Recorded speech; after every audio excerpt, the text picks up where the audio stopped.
Osmotic pressure is another colligative property, and it's just one of those ones you just have to have the formula for. What it states is that the osmotic pressure pi is equal to the Van Hoff factor times R times M times T. So what are these different terms? Well, pi, again, is just going to be your osmotic pressure.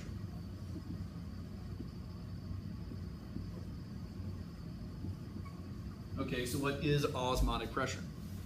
So if you take a glass tube and in the center of it you put a membrane, this membrane will only allow water to pass through. If you put salt in one versus the other, what's going to happen is that the unsalted solution is going to go down and the salted solution is going to go up. And what's happening is that you're creating a pressure due to the fact that that salt wants to be dissolved in the pure water, but it can't. So what it's doing is instead it's going to bring the water over to it. And it's going to do it until basically there's so much water pressure, or so much pressure difference between these two columns that basically any force due to pulling that water over is negated by the force of the water being pushed back out. So this is our osmotic pressure, and this is how reverse osmosis systems work. They take water, they push it through a membrane with enough pressure that the water comes out, but the salt remains. Now the other terms you're kind of familiar with. I is again your Van Hoff factor. And this is just something you're going to have to look up on a table. R is your gas constant. And generally I give you something on the order of 8.314 kilopascals liter per mole Kelvin.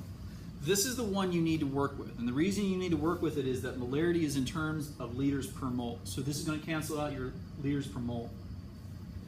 M is molarity, not molality. So this is the big uppercase M. Only complications I can give you with these types of problems is you got to work out what the molarity is. That's it. T is temperature.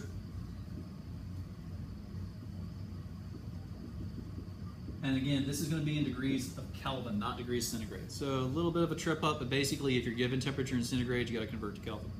But that's all you do for these types of problems. You've got pressure equals I, R, M, T.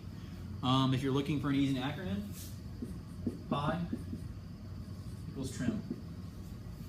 Temperature, gas constant, Van Hoff factor, molarity. That's it.